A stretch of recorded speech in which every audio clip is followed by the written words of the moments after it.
За 5 месеци Штип ќе добие трета паркинг платформа, објави денеска градоначалникот Благој Бочварски.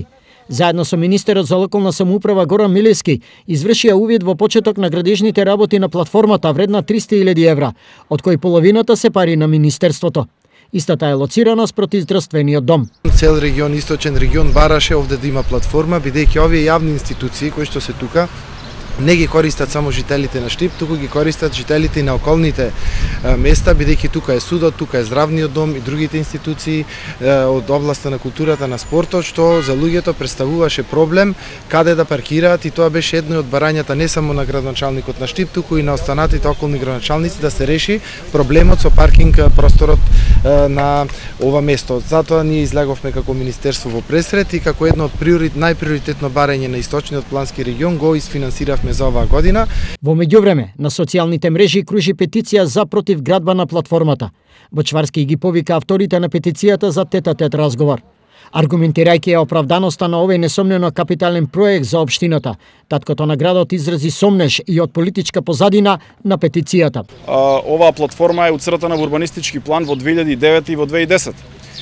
Тогаш никој немало да каже, или веројатно заради тоа што тогаш една режимска власт имаше, па не смееше никој ништо да збори. Од друга страна, оваа платформа јас ја најавувам од некаде пред 6-7 месеци и тогаш никој ништо немаше да замери, да каже. Не сакам да верувам дека се работи за некои предизборни трикови, манипулации на одредени политички структури со кои што сака да нанесат штета посебно на развојот на градот, и тоа нема да го дозволам, но секој некој што сака може да дојде и да поразговара, а не да се крие зад Facebook профили. Увид во состојбата на остатоците од средновековната црква Свети Власија на падините од Исерот изврши Милевски со домакините.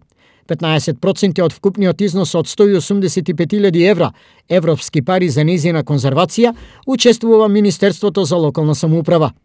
Освен историско-културолошко, овој зафет има и посебно значење во подемот на така наречениот локален археолошки туризам. Неколку пати сме кажале дека со завршувањето на овој проект уште еднаш ќе добиеме една локација, еден простор каде што ќе можеме да го понудиме во туристичката понуда на градот. Сме задоволни од сето од овој проект и навистина е задоволство кога идејата ќе се оствари и кога ќе отпочнеме со работа и реализација на овој проект. Затоа благодарам и до вас и до сите кои што не поддржуваа на еден ваков проект.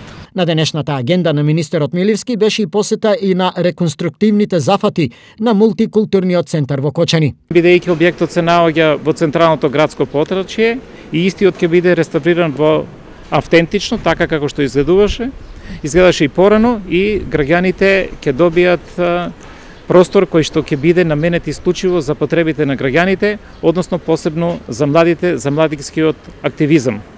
Простор и нешто што навистина на Кочани одамна му недостасува, а со овој објект очекувам дека и оваа потреба на младите и на граѓаните на општина Кочани ќе биде задоволена. Увид во градба на Минеролошкиот музеј во Пробиштик беше последна дестинација од денешната агенда на Милевски за посета на овој дел од македонскиот исток.